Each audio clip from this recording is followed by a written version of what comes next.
Yo, yo, yo. Welcome to NS9LIVE. I'm your host, Anthony DiNardo. With me, we got Jim Rosati. And the hat man over there is Tyler. Tyler, what's up? Yeah, I'm There sorry. you I'm are. DMing Bucko Mike right now. High school football games? No, he was asking me about the Dairy Queen in Lisbon, Ohio. Oh, well. Also, what's your go-to Dairy Queen order?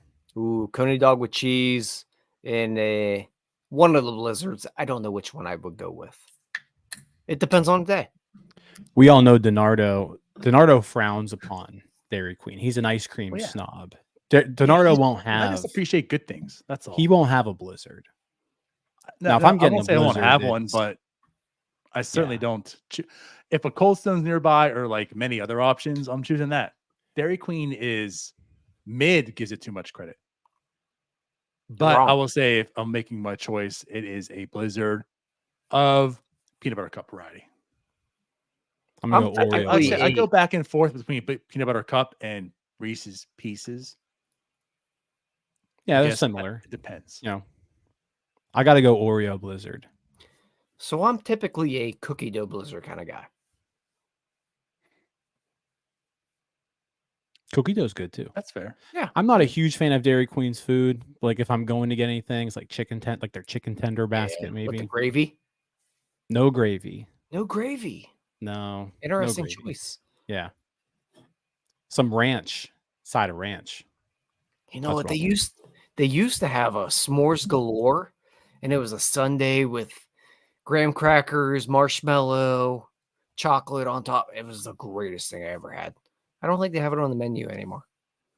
I think it was called a s'mores galore. Might be like a seasonal thing. Might be.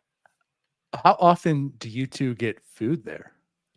And I asked this because Jim's question, what's your go-to? And off rip, Tyler started talking about food. Yeah, I mean, I'll get Dairy Queen, like if I'm like craving ice cream late at night, Dairy Queen's usually the only thing open, and you know, I can like get it DoorDashed or whatever.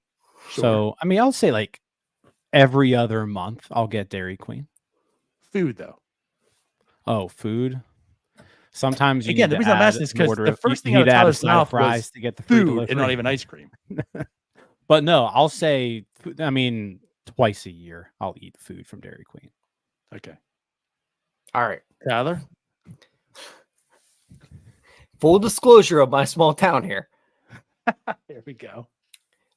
My Dairy Queen is open March through like November 1st, and they shut down. There's no inside seating. Oh, so it's one of those walk up, year-round thing. You leave. That's crazy. Not our Dairy Queen. I know. And actually, I have local family business ones are like that, but a Dairy Queen? That's crazy. Yeah, I haven't visited that location all year. I actually feel bad now. I forgot they existed. It's right down the road. Forgot about them. Well, you're gonna have to go before they close for the season. Yeah, I'm running out of time here. All right, let's get to the episode. All right. Well, before we do that, now Bet Online, which there's a football game going on right now, so I appreciate all of you, all the 10 of you that are watching. Bet Online is the world's most trusted betting platform and your number one source for everything football. Bet Online has every stat, every matchup, and even live odds and spreads to bet on during the games. Think you know your stuff? Get in on the $200,000 mega contest and pick 5 games against the spread every week for your chance at weekly prizes and a share of $200,000. When the game's over, head on over to our online casino and get on a game of blackjack or poker, or unwind with one of our over 150 slot games. Head to the website today, get on the action. Bet Online, the game starts here. So Jim wants to get onto the show. So let's do it. Bet Online, normal people may be paying attention to Dolphins, Bills, or Arizona State, Texas State. But the real matchup tonight, South Alabama, Northwestern State. Okay. Plus 38, Northwestern State. Let's go. Bucko Mike, stop DMing Tyler. No, I'm actually, well, he mentioned the scores, and I'm waiting on a live line that I can jump in on this Bills-Dolphins game. Because I didn't get in early. Now I'm trying to find a good line to jump in on. Okay. The plus 38 is not looking good for me, by the way. Hold on. Bridges of October is telling us that they do a plain cup of vanilla ice cream. That is psychopath behavior. You know what? I can respect vanilla ice cream. Like if that's what you like, I wouldn't order that. But chocolate. You're also not a psychopath, I don't think. Sociopath. Maybe. Yeah. All right, 5 minutes of ice cream. Good for us. What are we talking about tonight? Apparently ice cream. And I have a cheesecake in the fridge, by the way. Can't wait to eat until after. Strawberries? I don't know. No, cherry? I don't know. What I haven't opened to see what it is. Jonkel got it. So it's probably going to be a disappointment. He probably ate all the strawberries. Anyways, yeah, what are we talking about? So we're going to talk about Rookie of the Year today, Paul Skenes or Jackson Merrill. We're going to talk about Oneil Cruz and his transition to center field. It's been 11 games so far. And we're also going to talk about the Ben Cherington quotes of Derek Shelton expected to be back in 2025. So after hearing all that, and if you want to leave, I understand. But do we want to start? Because I know Jim's very excited. He has a PowerPoint presentation. Once again, Jim Analytics are making the return to NS9LIVE tonight, I feel. I even included some animations this time. Ooh.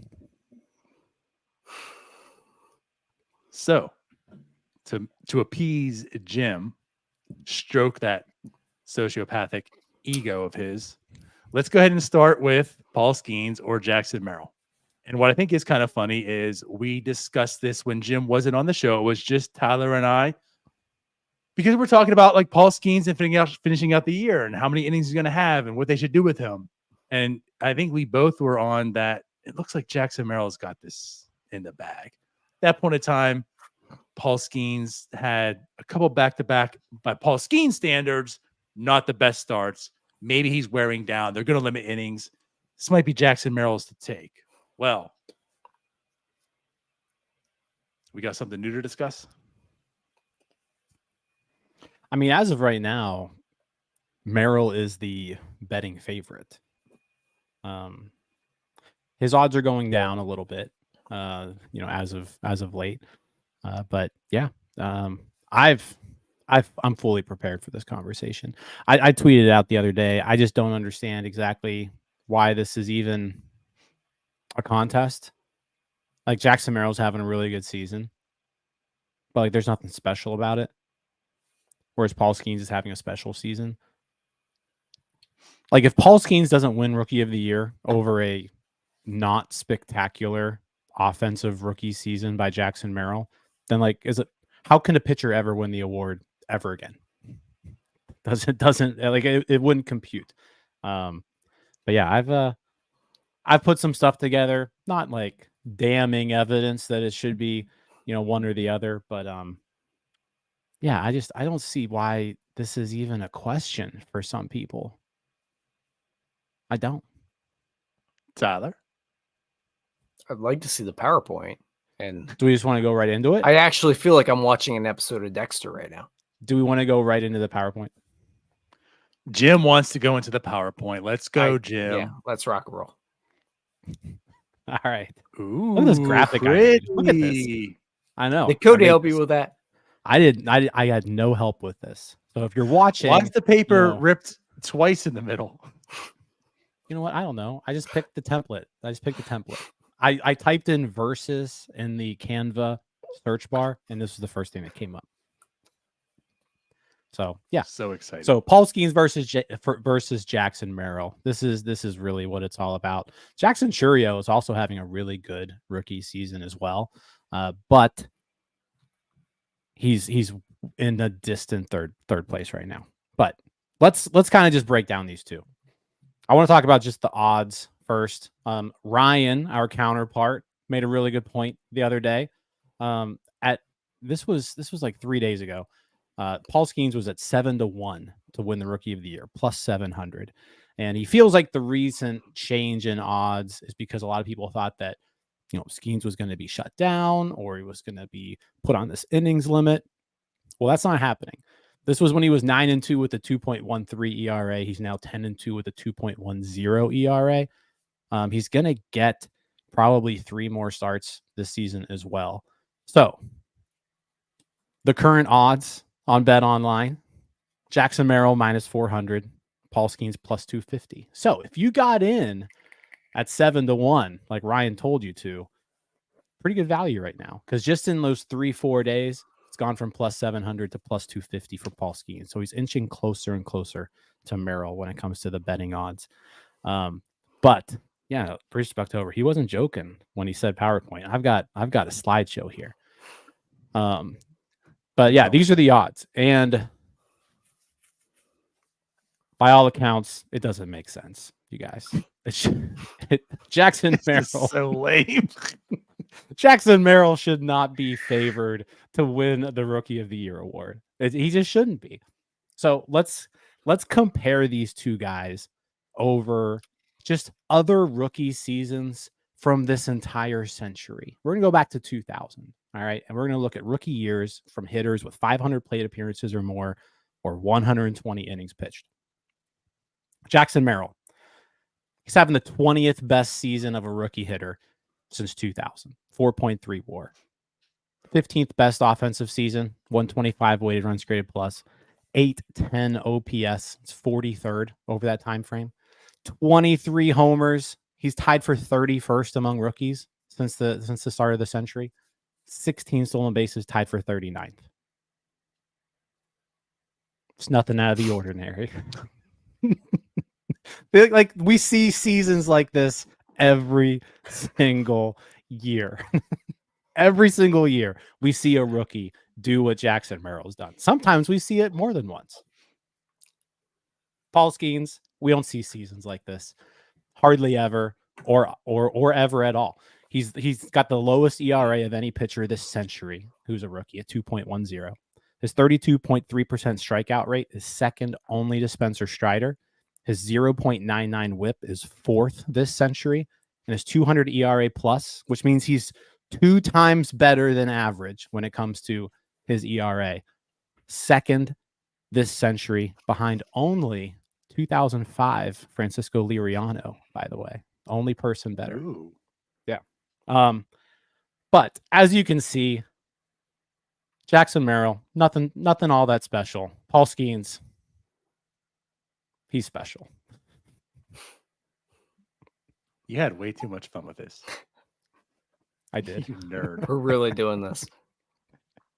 So not only are those the stats, when I say the stats, a lot of people come at me and they say, but Jim, Jackson Merrill's so clutch. He's won the Padres a ton of games, late in games. He's hitting all these 9th inning home runs. Wrong. I can't do this anymore. Jackson Merrill. So win probability added. Let's look at that. It's a great stat to use to determine like how effective are you? How valuable are you to increasing your team's chances of winning a game, right? Jackson Merrill, 2.25 win probability added. So what that means is over the course of the year, he's helped his team 10.81, which is, it's pretty good. It's like 1,081% over the course of an entire season. But he's also hurt his team 856%. So it comes down to that 2.25. It's a good number. It's positive. He's been a positive for the Padres. He's provided positive value when it comes to their win expectancy. His clutch rating, which Fangraphs puts together, 0.32. All right.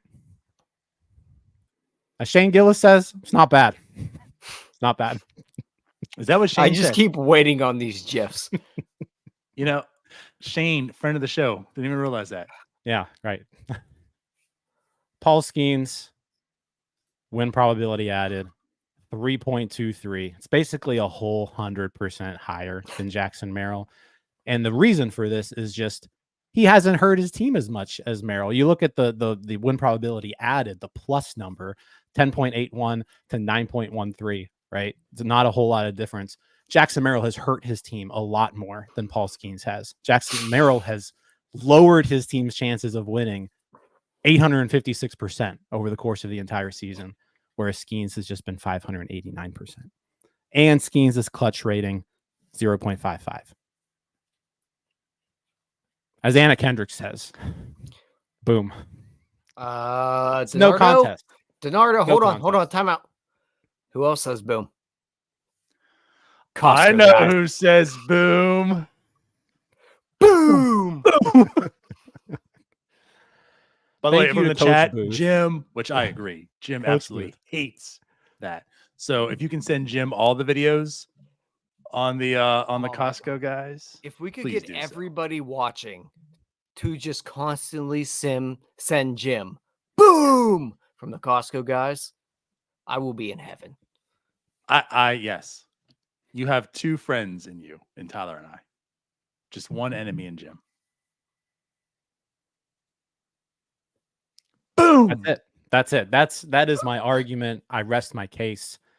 One of these guys is just having a really good rookie season that we see all the time. It's nothing special. The other guy's doing something that we don't ever get to see. It's not close. It's not close, and it shouldn't be. It's all fair. Can you bring that presentation up one more time for me? Because I noticed something that I appreciated. Last slide's fine. So, as Pit City with or without the animations? Without. So when you bring up a comment, covers Jim's face. So let's just continue the show this way. That's all. I just wanted to do that. Wow. But I have a counterpoint. And I'm going to bring this up because especially the way Tyler and I talked about this, because again, this is kind of ironic because we were discussing this when you weren't here. Obviously, you know, Jim doesn't really put all his effort into North Shore 9. So when you're out in San Diego watching the Pirates lose, you know, Tyler and I were holding strong, doing Starbucks, you know, filling in for you, carrying the weight. And we said, like, we felt like Jackson Merrill probably has it locked up. And the reason for that was for the reason we mentioned, but also like there's certainly is a bias. The writers seem to gravitate towards the hitters. You have a guy who goes out there once every 5 days, right? Skenes has what, 20 starts, or is it 21 now? 20, right? 20 starts. So you have a guy that's played 20 games. How can I give him Rookie of the Year when Jackson Merrill's out there every single day doing it? So there is that bias. And that's why I want to talk about this. Mind you, I am on board. Paul Skenes deserved it, especially at this point in time, because he's done nothing but shove since that show also. But like there is this this bit of a bias with them. And so I want to bring this up. This is very recent as well. 2022, the NL Rookie of the Year race. You had Michael Harris II against Spencer Strider, a guy that you mentioned right now, right? He has one of the things above Paul Skenes, what I think the strikeout rate was. Strikeout rate was high. Strider was higher, yeah. Michael Harris II, 114 games. It's a little bit less than Jackson Merrill, right? But still, he had like the length. He played a good portion of the season. He batted 297, 339, 514 with a 137 weighted runs created plus. 64 RBI, 75 runs, 19 homers, 20 stolen bases. You know, when I look at that, I kind of say, look what you're talking about with Jackson Merrill. Like that's not amazing. Like that's a good year. It's nothing that's never been done before. When you look at Spencer Strider that year, 131.2 innings pitched. So like Paul Skenes will probably have just a little bit more than that. 267 ERA, 183 FIP, 0.99 WHIP, right by Paul Skenes. A 179 batting average. Also better than Paul Skenes. 202 strikeouts. Paul Skenes right now is at 151. 202 strikeouts. 131 innings pitched, 202 strikeouts. And he went 11-5 with the Atlanta Braves. He did not win it that year. They awarded it to Michael Harris II. That's why I talk about, and I think that's why the odds are also there. I think we all, and we're going to make our points, which you have already, Jim, that Paul Skenes should win this. But I don't think that's where the writers are leaning.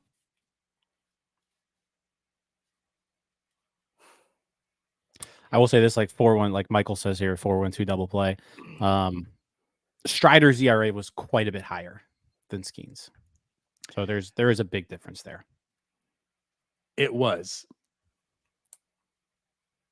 the FIP was better than his too. And again, this all goes what you want to look at. To me, it should be results based, but they did have both of them had really good seasons. So obviously, when we discuss this, I talked about maybe the Pirates shutting him down, potentially to keep him out of this Rookie of the Year race, and I flat out said that Jackson Merrill will probably win Rookie of the Year. Look, guys, I'm a fan. I didn't want Paul Skenes to be top 2 Rookie of the Year because I want him to be available an extra year. Paul Skenes, we've said it 1,000 times. He's one of the best pitchers I've ever seen. He started the freaking All-Star game, and you're telling me he's not going to win Rookie of the Year? Like, what are we doing here? Like, he's significantly better and just an average hitter or above average hitter. We're basically talking about Brian Reynolds winning Rookie of the Year. It's a good compare. I mean, Brian Reynolds and Jackson Merrill, very similar. I mean, you could argue Merrill's definitely got better value defensively. Yeah. But I would say Reynolds is, offensively about the same. Yeah, like he's a good baseball player. Paul Skenes is special, and what he's done is special.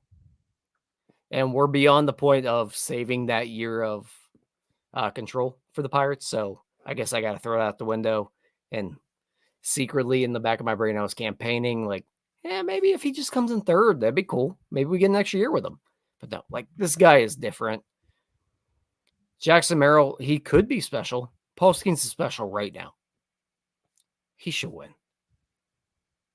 We're talking about a guy with a 2.10 ERA. He started the All-Star game. What are we doing? Yeah, that doesn't happen. What are we doing?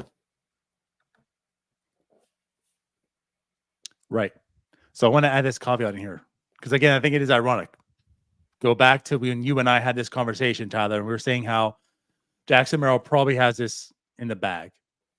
Because, again, to Paul Skenes' level, he didn't have the best like back-to-back starts, and you're kind of questioning like how's he going to finish. And like Jim said, you're probably in that point in time the innings might not be there, and it's going to go to Jackson Merrill.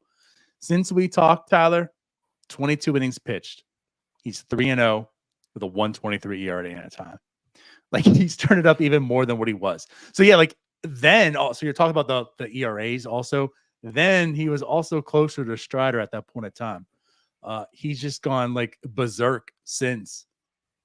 He's kicked it up. We thought he might be settling down a little bit. The velocity was a couple ticks down, right? Just he hasn't been the Paul Skenes that we've noticed. And he said, fooled you guys. I'm the best pitcher you've ever seen in your life.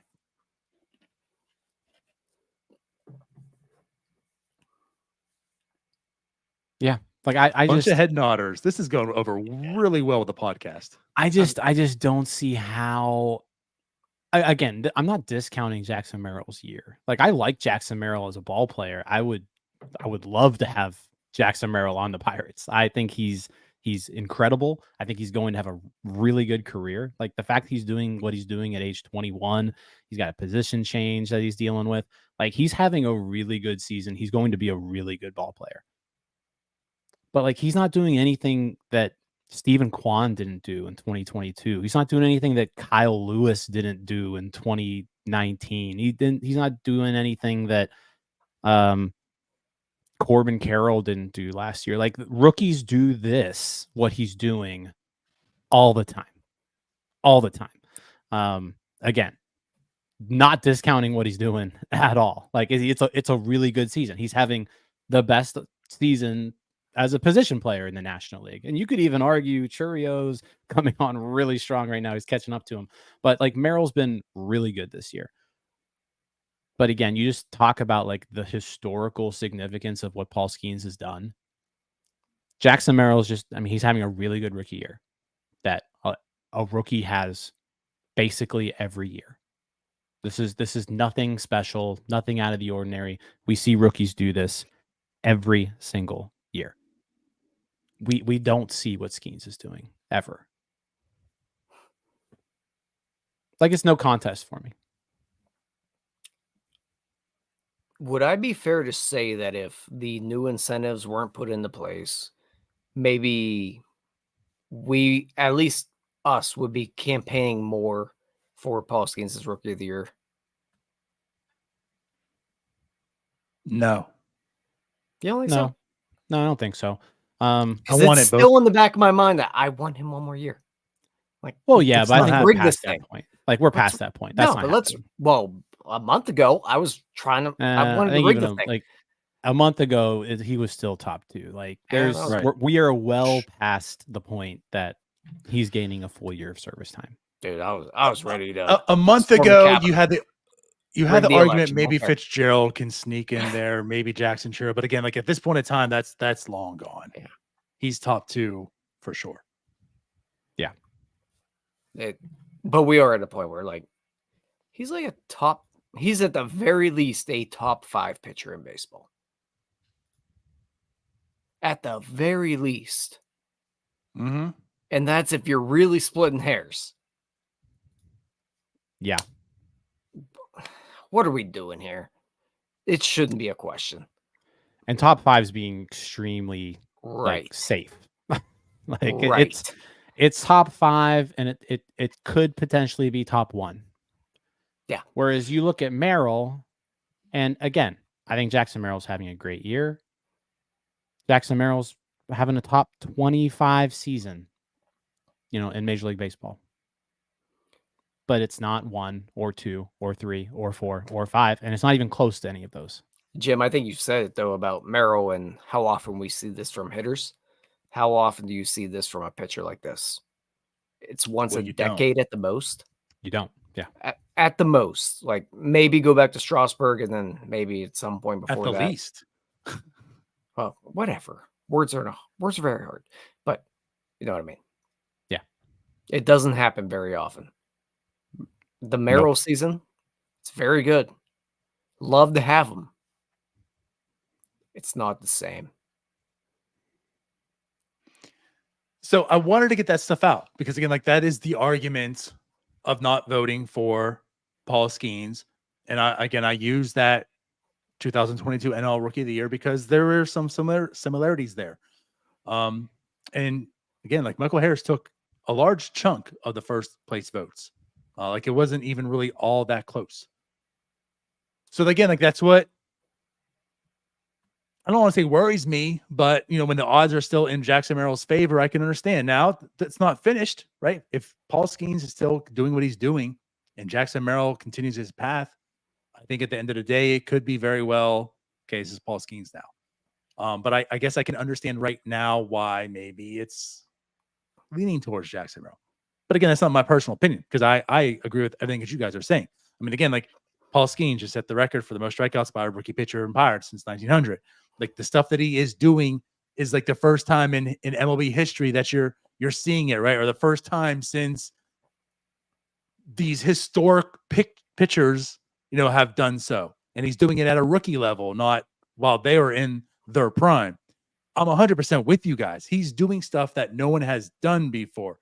He started the All-Star game as a rookie. Again, like what I also think about this too, this shouldn't play into it, but we're all human. And I'm sure it does. Spencer Strider had no hype. Spencer Strider was not even a top 100 prospect. Spencer Strider came in and did what he did. And we're all looking like, oh, wow, that's kind of cool. This guy did what he did. Paul Skenes has the hype. Everyone was anticipating Paul Skenes.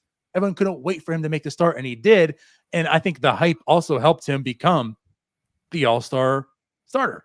Like Spencer Strider wouldn't, and I understand that was in the chat, like he did start in the bullpen as well. He wouldn't have had the opportunity to start in the All-Star game, but had he, I don't think there'd have been people pushing for him to start in the All-Star game.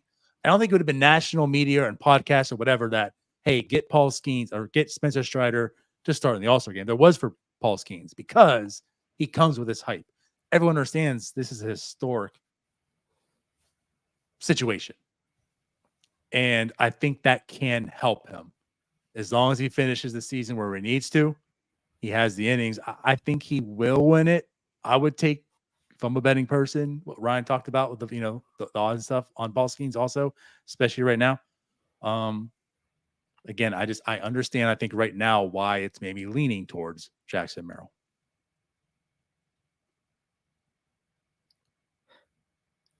So literally any other year, Jackson Merrill wins the Rookie of the Year. Yeah. So he's having a great season. Yeah. But this year's different. Like, it's a once in a generation pitcher. Sorry. You don't get it this year. Bad luck. This guy's different. Like the best way, again, like you don't hear Jackson Merrill being compared to Juan Soto, Aaron Judge, Shohei Ohtani. When you hear Paul Skenes, it's always like, hey, this is what Jacob deGrom did in his absolute prime. Paul Skenes is doing better than that. Here's what Verlander did in his absolute prime. Paul Skenes just broke that. That's what you're like. That's the comparisons, where Jackson Merrill is doing stuff that Brian Reynolds is doing, which is it's not to downplay Jackson Merrill. That's good. Brian Reynolds is good, but you're not hearing this is what Shohei Ohtani is doing right now. And Jackson Merrill just broke that.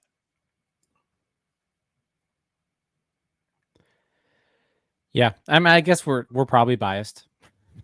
We're all a little biased.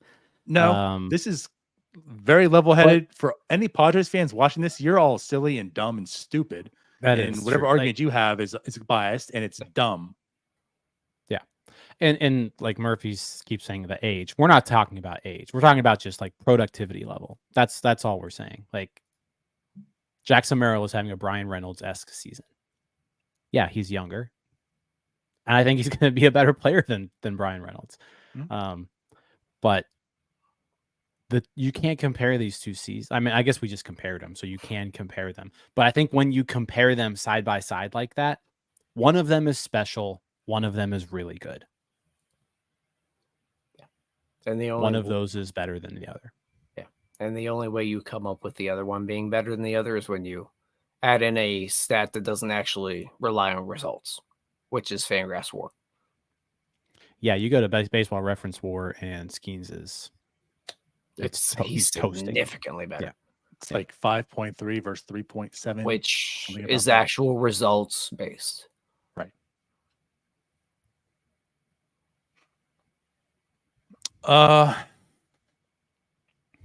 Yeah.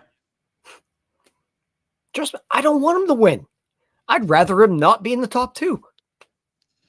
I will say this, like when I saw that he was not the favorite, like I bet on him because it's like this just doesn't seem right. And so I've got better odds than there are currently. Yeah. But yeah, I mean, Skenes has 3 more starts, so he's got 3 more starts to be special. And Jackson Merrill's got 15 more starts, right? So yeah, we'll see. We'll see how it goes. Merrill's in a little bit of a slump right now, too. By the way, he's got like 1 hit in his last 7 games. So you keep slumping, and Skenes keeps throwing 5-6 innings of no run or 1-run ball. Dude, the guy started the All-Star game and hasn't gotten any worse. How are you going to allow a rookie to start the All-Star game and then not give him Rookie of the Year? What are we doing? Last one to do it was Hideo Nomo, right? I think he was the last rookie to start the All-Star game. Rookie pitcher. Did he win Rookie of the Year? And he won Rookie of the Year that year. Yeah. Wasn't even close.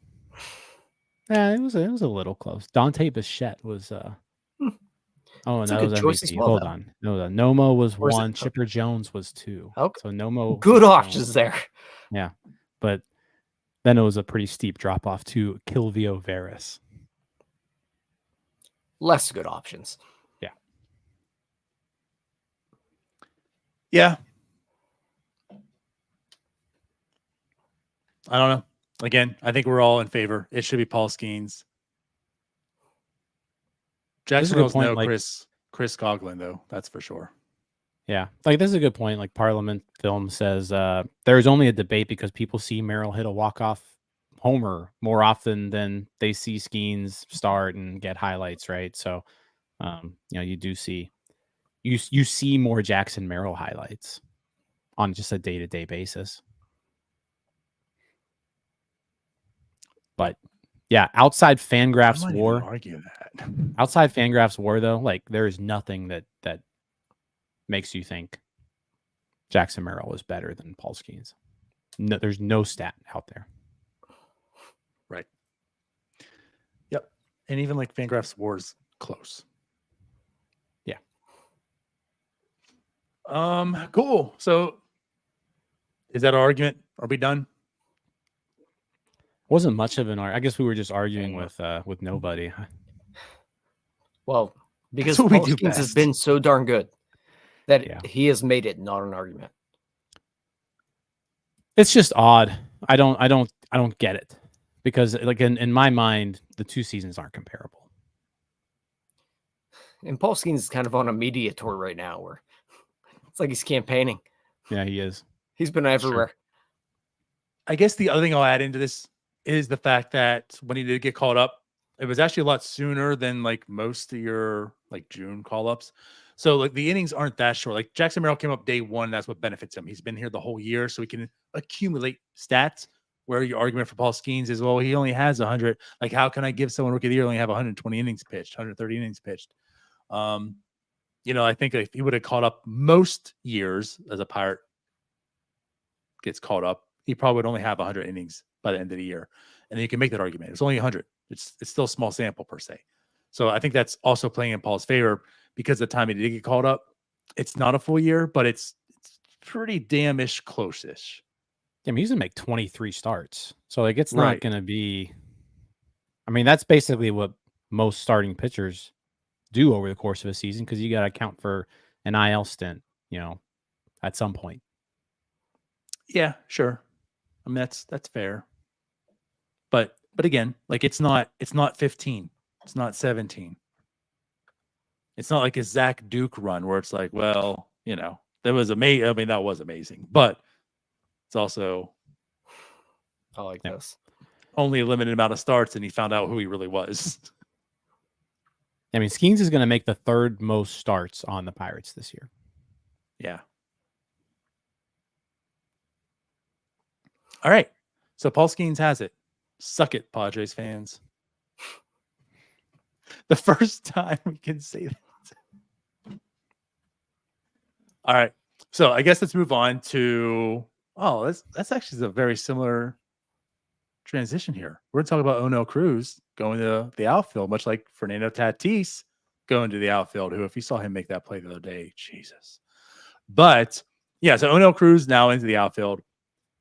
We discussed that part. We're not here to discuss, why he should be there, whatever, blah, blah, blah. He's there now. It's been 11 games. Let's talk about how he looks. Fellas, Oneil Cruz in the outfield. What's your first take on this so far? You go, Tyler. I've got visuals. Okay. Hold on. Wait a minute. Is this part 2? All right. Well, then I'll make this short. Everybody get your booms ready. Hand up. I might have been wrong. Pirates might have been right. I didn't want to do it right now. And really, I want to give the Pirates less credit than I want to give Oneil Cruz credit. Because we said it, Donardo, when we were on. We did an emergency podcast about Oneil Cruz moving to center field.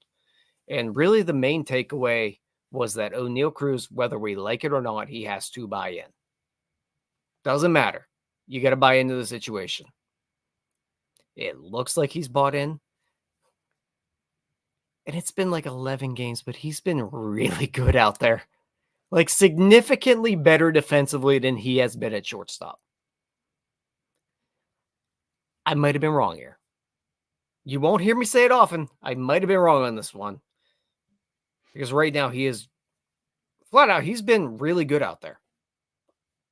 There significantly way fewer complaints than there were with him at shortstop.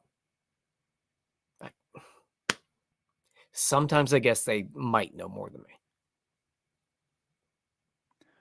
Before we get the PowerPoints up, I like everything I see right now. I know we talked, and again, like my biggest thing also was the fact, like, who do you have do take him off short. Again, we're past that. He's in center field right now. He is so damn athletic, which we knew, but he honestly just like looks supernatural out there. The adjustment to center field doesn't seem awkward at all. I think so far what we've seen, communication, that's got to work on what you would assume and expect. The throw, like Neil pointed out, that first throw, which was the fourth hardest throw since the StatCast was out there, something like that, third hardest. We know he has a cannon for an arm, and he displayed it, and it wasn't even like the best throw you can make because he has that infielder throw, like Neil Walker pointed out. So that's going to get worked on too. But you see the weapon he has in the arm and how it can play. He looks natural. The sliding catch he made the other day, we haven't seen it tested too much, as far as like him running down, tracking balls. But the time that you have, it's just been so smooth, so natural. Doesn't look awkward. And I think the biggest credit, like Tyler pointed out, he's having fun out there. He's enjoying it. He said that he didn't want to go, right? He was disappointed. He doesn't want to move off. And again, that's a pride thing. Like you've been told, and you've been trying so hard to be a shortstop, the best shortstop you can be. Finally being told, the punch in the gut, you're not going to be it. I understand that. But he said, but I'm going to be the best damn shortstop or center fielder I can be. And I'm seeing it. And he's enjoying it. And you can tell he's having fun with it. It looks good. All right, nerd. No, I mean, from just a statistical standpoint, right? At shortstop, he was... Just from a statistical standpoint, fellas. He was -3 outs above average at shortstop. He's +1 outs above average in center field. The defensive runs saved this year, he was -9 at shortstop. So far in center field, he's -2. So, we'll see what happens there. But yeah, I mean, so far you've got to like what you see out of him. He seems he's got all the tools. He can cover a lot of ground. He's got the arm. It's going to take a while for him to just get used to playing the position. But I think once he gets used to it, I think he's going to be really good at it. And a really good center fielder is still pretty dang valuable. Yeah, I think I still want to see more of him. But like Murphy says here, like you could, like, if this goes really well, you could say, like, why didn't they do this earlier? And I guess you could say the reason why they didn't do it earlier because there was really no one to push him off the position. And now, like, there really isn't, but Connor Falefa at least is serviceable there. Whereas you haven't had a serviceable shortstop outside Oneil Cruz since his debut, right? But just to kind of, again, to show some, this is just going to be, I want to show just like how smooth he's been out there, right? So if you look at his outs that he's recorded, right, his responsible plays, the darker the shaded area here, the harder that play is. So he's got he has his hardest catch that he's made was a 40% catch probability, right? And when you look at it, look at that play. Wow, into left center field, Oneil Cruz. Oh. Look at him drift over. Like it's nothing. He just got to that ball. Like, I mean, this was a 40% catch rate. 6 out of 10 times this ball gets put into play. Wow, into left center field, Oneil Cruz. And he just looks like he just glided like it's nothing and made an easy catch. So that's the type of play where it's almost Cabrian Hayes-esque, where he just makes it look easier than it really is. And you see, like, Michael A. Taylor makes plays like that, where you'll see, oh, well, the catch probability on that was, 20, 25%. Most center fielders don't make that catch, but Michael A. Taylor made it, easily. So being able to make plays like that, and like I said, I'm interested to see him just kind of keep testing those limits, because there was another play that was slightly harder than that he didn't get to. But it was also like his first or second game out there. So I want to see them. I'm really curious on how these last few games go, because I want to see him kind of like push the boundaries of the range aspect of it. See, like, how crazy can we get with these catches? Like, can he can he push even further into those gaps or back towards the wall or coming in? We saw the sliding catch he made the other day. I think that just the more comfortable he gets out there, the better he's going to be. But so far, so good.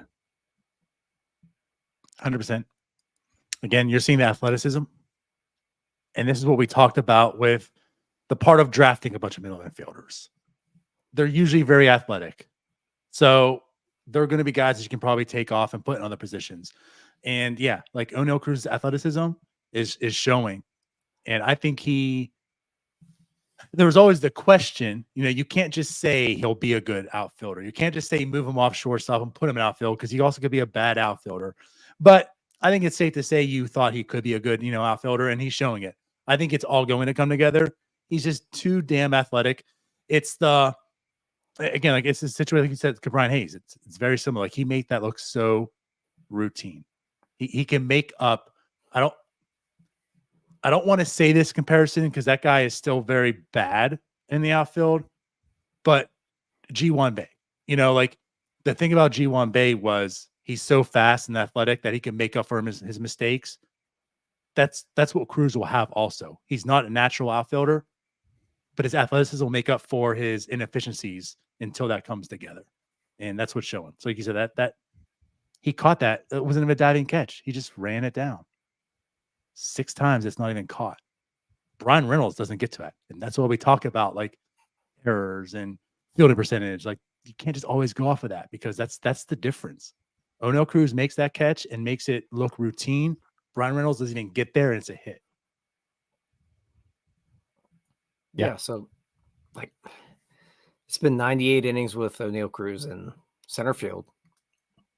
He has 1 out above average, which is just a StatCast generated defensive value type of system. Michael A. Taylor had 17 in 2021 when he won the Gold Glove. He played almost 1,200 innings.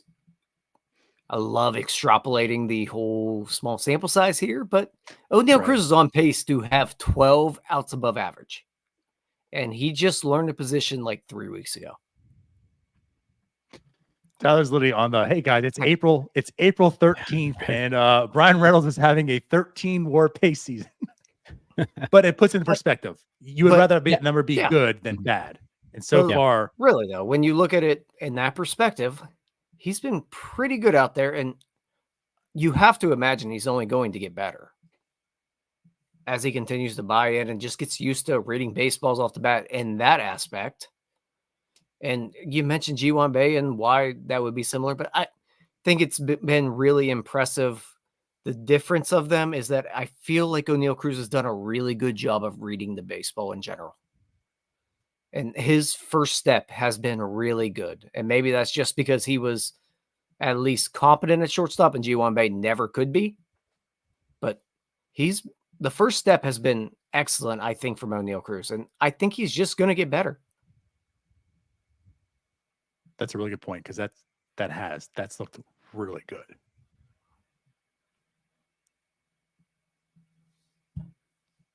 Yeah, so far so good. Like I said, it's been a good move. You want to see them maybe plug someone better at shortstop next year.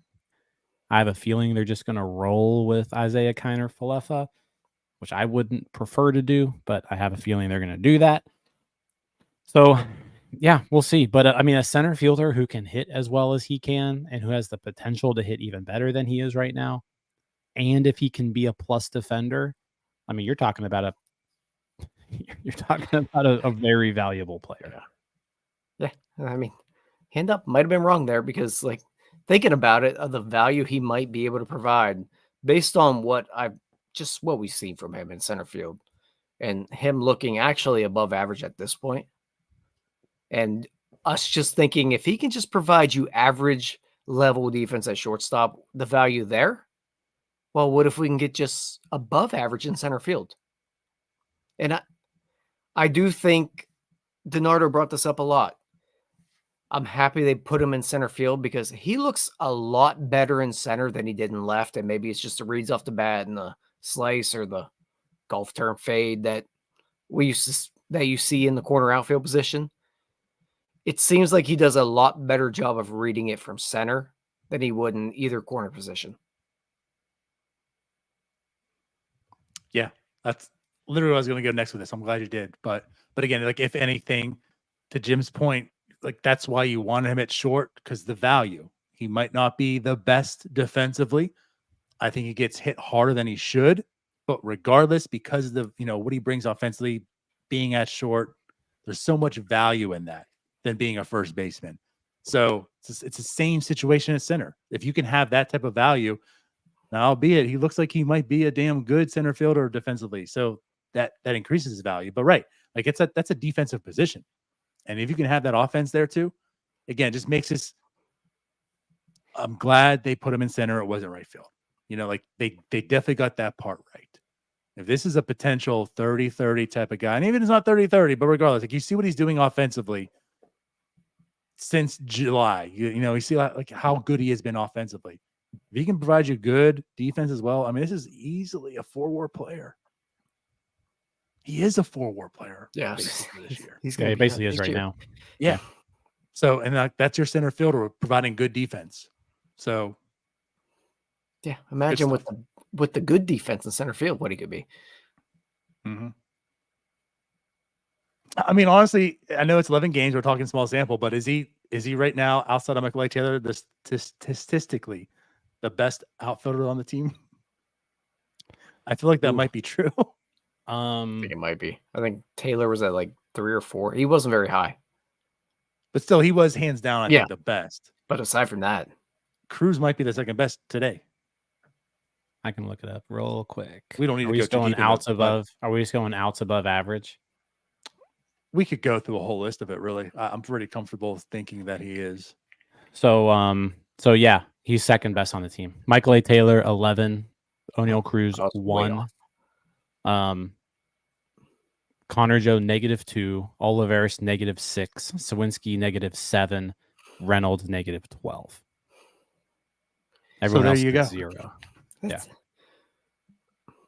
And that's what we talked about with Michael A. Taylor playing so often in center field, with Brian Reynolds being so bad in left. Being able to replace that with potentially a good outfielder in Oneil Cruz makes it a lot more tolerable if Reynolds continues to be the left fielder.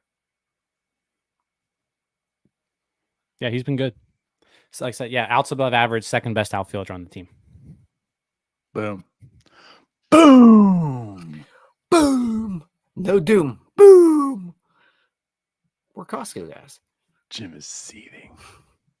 He's so angry. He should. Oh, you guys aren't as annoying as like you guys aren't as annoying because your voices are. I'm used to your voices. Oh, well, I just can't with those guys. Can't. We'll try. Next show. This one's already bad enough. So I guess let's move on. We've kind of hammered that one down. So I guess we'll end it on the Ben Cherington quote about Derek Shelton expected to be back in 2025, which just kind of comes on the heels. It wasn't too long ago where we had Alex Stump on WNS9+, and we were talking to him. Ben's job was safe unless something biblical happens, and then everyone's biblical means started taking place because everyone wanted Ben to be gone. But Derek Shelton, Alex is about 50-50. Like he could see both ways. September's going to be very crucial. If there's a good September, this team is playing hard still. He could see Derek Shelton being back. If they continue to fall apart, they're no longer playing hard, and September is a bad month, he could see Derek Shelton being let go. Honestly, as far as September goes, they had a very competitive series against the Cubs. They just swept the Marlins. September's been looking pretty good. Derek Shelton expected back by Ben Cherington. Thoughts, fellas?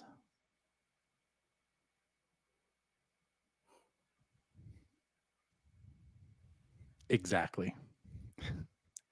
You know what's kind of crazy here? I mean, the Pirates have been around since 1877-ish, 76, somewhere in that area.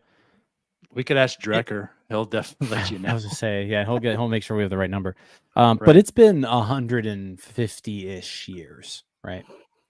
If Derek Shelton gets a 6th season, it'll put him as in a tie for the 7th longest tenured manager in franchise history, which is pretty incredible because when you look at winning percentage, out of managers who have, managed, say, more than 3 seasons, he's second worst in franchise history, in win-loss record. So, and I get it. Like, he was given some bad teams. He was given some terrible teams early on. But it's like, if you're needing improvement, if you're needing to see improvement this year, we didn't see it.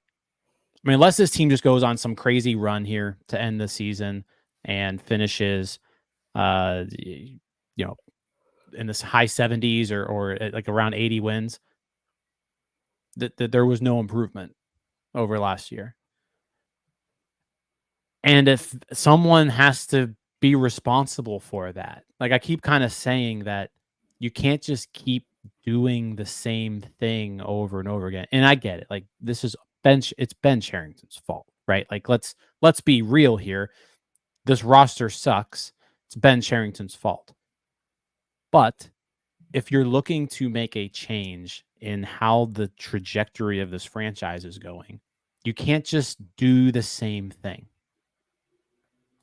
So we've already kind of laid out that Ben Cherington's job isn't in jeopardy. I think Alex was pretty telling when he came on here and he said, unless it's something of biblical proportions, Ben's back. Well, guess what? They just won 4 games in a row. Biblical's out the window, right?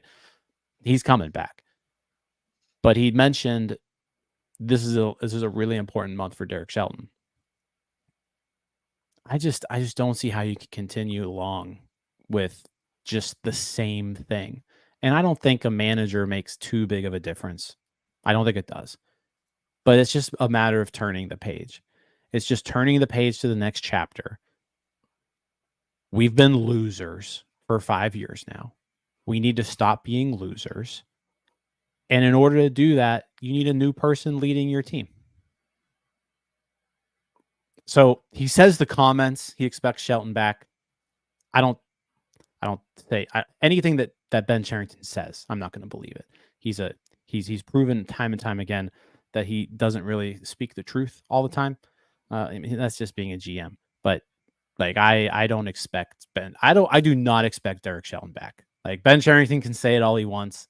I don't expect him coming back. We had a similar situation with the last manager. We were told he was coming back, and then he was fired, a week later. So we'll see. But I would take those words with a grain of salt, because he's not just going to come out and say in a press conference, "Oh no, Derek Shelton's he's definitely gone at the end of the year." Like, he's not going to say that. He's going to back his guy until it's time to not back him anymore. And I think we're getting close to that point. I'm fully with you. I just didn't buy it when the comments came out, and it's something we've seen before. And I feel like I always bring up the Steelers. Like, how many times did Mike Tomlin tell us that Matt Canada would be back until he was just gone like 2 weeks later? Like, it happens all the time. They can't go out there and say what Jim exactly just said. He's gone at the end of this year, and they can't even just say, like, we'll see what happens. Like, they can't say any of that. So I'm not buying it right now. I will say, if he is back, I would say it would have to be almost biblical for Derek Shelton to come back, because they would have to go on a run that I just can't see them doing. And really, when I close my eyes, can I picture Derek Shelton managing this team to the playoffs? I cannot anymore. I just can't picture that with Derek Shelton. I think we're well beyond that. He might be a good manager. Maybe it works out somewhere else. I just think we're beyond that point here. Yeah. I guess I don't have too much here to add. And we've talked about the whole situation. at length, so like we're not really adding too much in our thoughts if he should be here or not. I guess really what I'm going to add here is just the fact that, right, like anything that Ben Cherington said, and this isn't just to say like, oh, you're a liar or you're just like Murphy, like what do you expect him to say? Like if by him saying he expects him to be here, doesn't make me feel more validated or not if Derek Shelton's going to be back or not. That's just, he got asked a question and he's going to say the thing that you have to say. And what you have to say is, this guy has a season to finish out. We're not going to, and again, like this is also the Pirates. They're not going to tell anyone anything. They never do. So he's not going to come out and say, well, we're not sure. Right? Because like that guy has to go out there and manage the next day. And there's probably conversation behind the scenes we don't know about that could be happening or whatever. But like to us, to the beat writers, to the fans, whatever, he's going to tell you, yeah, I expect them back. Just like they did with Hurdle, like you mentioned. That means nothing. The actions will come. I think I can see him back. I'll say like I can see him just because it is the status quo and the Pirates love status quo. If he is back, though, I feel the same reason we talked about firing Derek Shelton is Ben's way of salvaging himself and saying, like, here's my opportunity. It's his fault. If Derek Shelton's here, the bucks will be passed on to all the coaching. Oscar Marine, maybe. Like, Andy Haynes is absolutely gone. Like, that's going to be his scapegoat. Like, hey, listen, it wasn't my fault. Like, Andy Haynes sucks. These guys couldn't hit. You saw it. I tried everything I could. I brought the speed here. They still couldn't hit. Right? It's Andy Haynes' fault. That's how he's going to scapegoat to another year. But like we talk about Ben Cherington, if he fires Derek, if next year's not much successful, how can you argue he's going to be back again? Like there's a lot of this. I don't know his future. I don't know his path. I don't know. Again, we had this contract. No one knows anyone's contract, the length of it, whatever. But I feel like if he is even here longer term or whatever, next year is going to have to be a do or die for Derek Shelton. I would go beyond that. I think next year is an absolutely pivotal year for this organization. Like, they have to be in the race next year. You don't come along this type of pitching rotation that often. Actually, it's rare. You can't risk anything. What is your definition of do in a do or die situation in 2025? That's the problem. Like, is your definition different than the Pirates' definition? Is the Pirates' definition just we improve? Or is the Pirates' definition we're in the playoffs, competing for a World Series? My definition is this team needs to be in the playoffs. Like every year Paul Skenes is on your team and you're not in the playoffs, you failed your job. You have failed at your job every single year you don't make the playoffs with Paul Skenes in your rotation.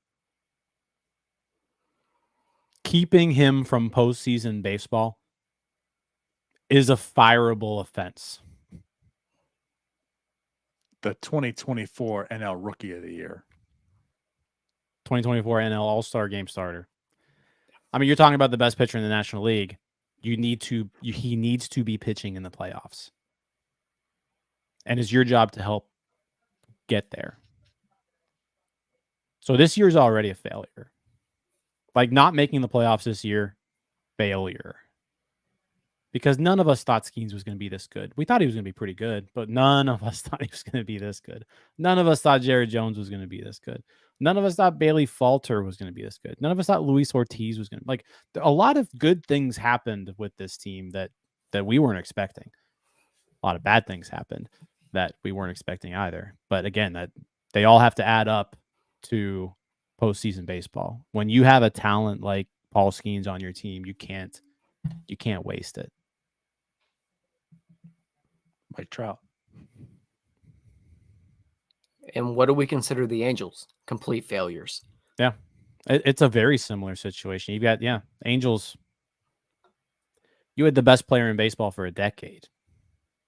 Healthy, playing every game. And you did nothing with it. Which one are we talking about, by the way? Right. You had 1 and 1A for the second half of it. Yeah, I think that's the problem. Our expectations are probably higher. I don't know what theirs are. I don't know what it is, do or die. I don't know what it's going to take. I'll say this though, like if he is back, do you see? I think we know the answer to this. Might be a dumb question, but do you see a scenario where Derek Shelton's fired midseason next year? Like they don't. I think if he comes back and this team, isn't showing signs of improvement by end of May, you have to make a change at that point. You can't waste another year of Paul Skenes. You can't do it. Yeah, I think if you're not heavily in the playoff race next year, everybody gets fired. Like if Bob Nutting were a baseball mind, and I know we all know he's not really that involved in the day-to-day, I don't think, but if you look at what you have, you can't keep these guys around if next year isn't a playoff team. You just can't do it, which is why I think you have to make the move from Shelton right now, because that buys Ben Cherington a little bit of time, I think. And again, I keep going back to it. Like, people want to manage this team, I feel like. Why would you not want to manage this team? You don't get to coach a Paul Skenes every day. You don't get Jared Jones every day. You just don't get this rotation. And you have a city literally as hungry as can be for playoff baseball. I know it doesn't really matter, but my God, you will be a freaking celebrity. Clint Hurdle still is loved because they won a wild card game.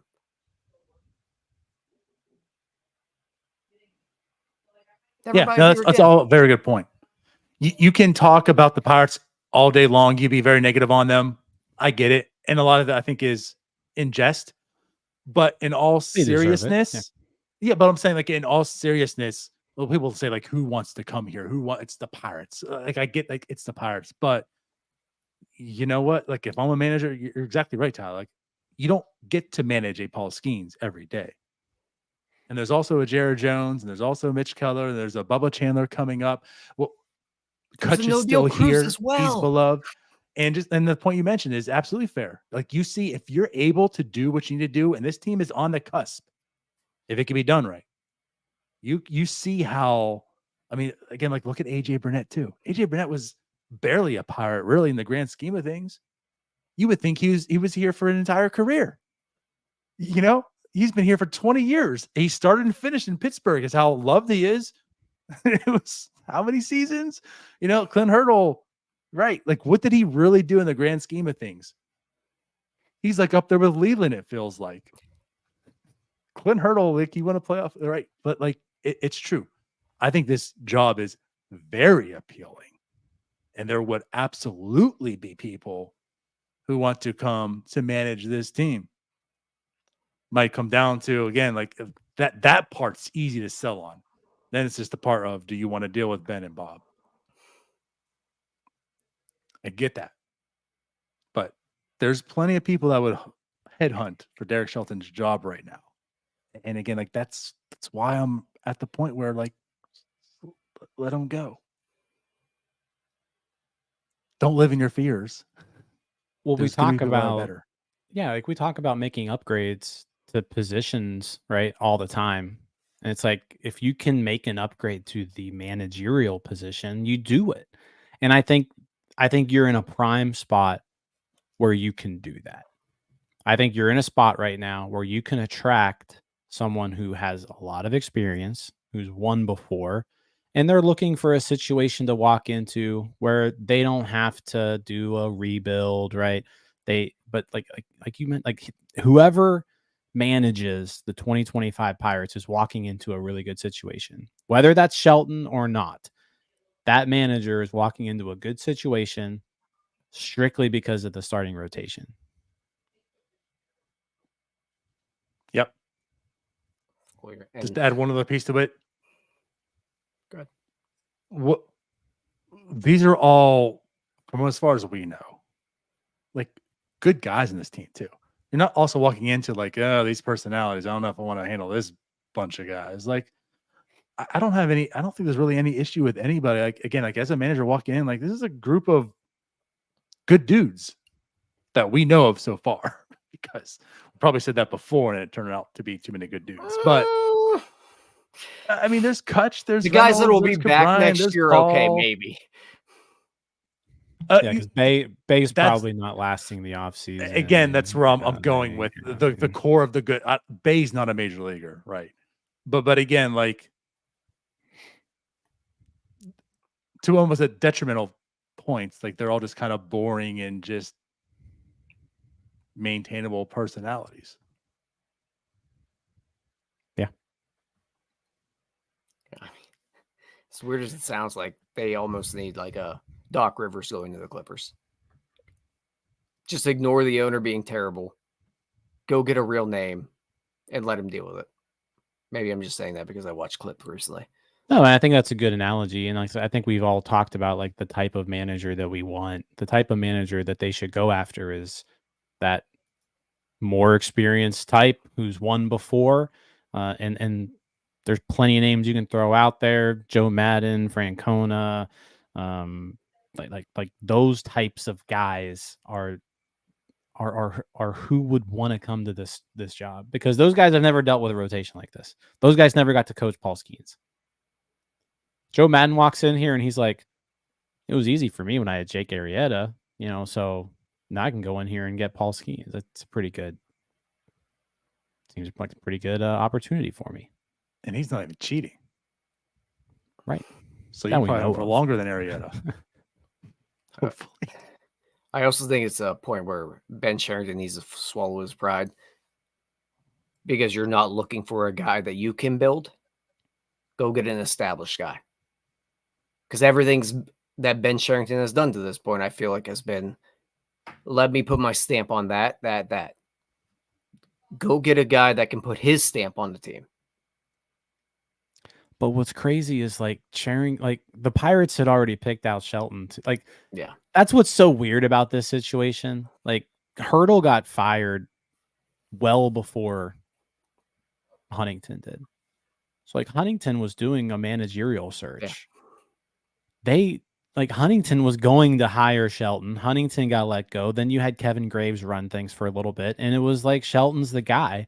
Then you bring in Cherington, and Cherington basically just put a stamp on it. It was like, yeah, Shelton seems good. But like Ben Cherington didn't go through the whole interview process. He was just like, yeah, you guys found Shelton. He seemed like a good fit. That works for me. Yep. So like, is Shelton even Ben's guy? I don't even know. He's a good fall guy. It comes down to my theory. I think Ben's afraid to fire people. We have started seeing, at least in the front office, you're seeing shakeups, and it's been a long time coming. There have not been a lot of shakeups. Build it up. Yeah, there have not been a lot of shakeups in the front office, and you have seen that this year. Not only did we saw the international scouting director get let go a few weeks ago, but even this week we see some front office guys either leaving the organization or being reassigned to another position. So there are changes happening, which I'm optimistic about, because really all up to this point, it was kind of the status quo. They were bringing a few people in, but they weren't really moving people out.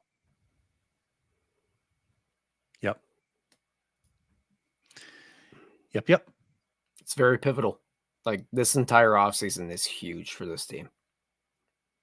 I agree. I absolutely see a path where they can definitely be good. But I also see a path that how? Like, where's the hitting coming from? Where's this coming from? Where's that? They have to hit this offseason. In order to do that, they also have to spend some money, and I'm not so sure if they're going to do that. So again, like, yeah, I see. It's just sad because we're in the same situation as we were last year, where the variables are still out there. There's so many ways this team can go. Now, we haven't been afforded this upcoming offseason yet to really determine yet, but as it stands right now with what's here and present, yeah, a lot of things need to go right still. I will say this, like, I don't think there's a whole lot. You can get creative and not have a whole lot of holes to fill, I think, this offseason. Because this will be a whole other episode that we do, during the offseason. But I still think they should move Brian Reynolds to first. You move Brian Reynolds to first base. He's your long-term answer there. You don't have to worry about a first baseman for the next 6 years, whatever it is. Cruz is in center. Gonzalez is in second. Kiner Falefa is a short. Hayes is your third baseman. So all you need is to go out there and find 2 starting corner outfielders, which if you're looking for positions, that is like the easiest thing to go out there and find. You go out there and find a quality left fielder and a quality right fielder, and this roster's not that bad. Mm-hmm. Like there's some positions that you may want to upgrade, but like from a top to bottom, you look at a lineup. Let's say you bring Kutch back and he's mostly your DH and like a bench bat. You get 2 good corner outfielders in here who can hit the ball. It's not a bad lineup. Yeah, agree. We were pretty much talking about all season. If this team can actually just be average offensively, they have a real shot getting the playoffs. Same thing next year also. But it's also with a full year of Joey Bart, who looks like he's probably an everyday player. Now you're also getting a full year of Oneil Cruz developing and being better potentially, and Nick Gonzalez, and yeah, again, like I can certainly see that path as you're talking about. And you get Andy Rodriguez. Rodriguez If they go ahead back. and do that. Yeah, Andy Rodriguez comes back, and he still has to develop. Like there's still a lot of question marks with him. But I think the other thing too is then you also have a full year of Paul Skenes. Bubba Chandler's knocking on the door. Like the rotation's good today. The rotation should get even better. You also don't have to spend any money on like 1-year deals for starting pitchers to just fill up a rotation, right? Like this year they had to go out there and spend money just to get guys to throw innings. You don't have to do that anymore. Like you've got all that figured out internally. Now you can spend your money on really addressing the things that you need to just kind of surround the core that you have with just like that extra bump. Yeah, and those are cheap positions to fill because you mentioned the corner outfield positions, but also it's the bullpen. Yeah. You spend some money there, and they did it this offseason, but you get a little better at doing that, and you fill up the corner outfield. You're not spending $8 million on Martin Perez. Yep. Yeah, very much.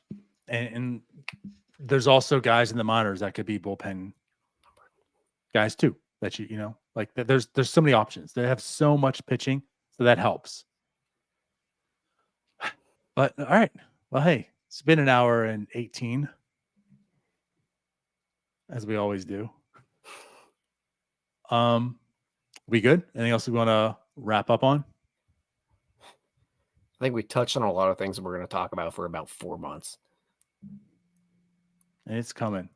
This season is just about over. It's going to be an interesting offseason. We should have some fun. We're going to have some fun. Hopefully. Yeah. Yep. We'll see how it goes. But it is I mean, that they got to there are some things they can do to make it a very productive offseason, I think. But they got to get a little creative. Yep. Well, everybody, as always, we appreciate you for watching. If you haven't done so already, go ahead and like, subscribe, listen to the podcast. Go ahead and rate. Give us 5 stars, all the good stuff. And we'll be back again tomorrow. The Pirates do play again. It is the Kansas City Royals, I believe, right? The Royals tomorrow. It's a pretty good team. Hey, get to witness Bobby Witt Jr. So that'll be fun. Also, a team that we talked a lot about this offseason. Some things that they did that we want to see the Pirates do, and they're doing some pretty good stuff right now. So maybe it's a good series to have. Look and say, hey, what did they do, and can the Pirates capitalize and do the same thing next year? And we can see the Pirates in the same situation. We'll find out. But yeah, so we're back tomorrow with the post-game show. We'll see you then. Bye-bye. See you guys. Hey, you all. Thank you for watching. I know we try to provide the most entertaining content that we can, and we'd love to spread it to as many people as possible. So I know it doesn't seem like a lot, but if you could take the 5 seconds to like this video and subscribe to the page. It helps out so much more than you know. Thank you, and let's go Bucks.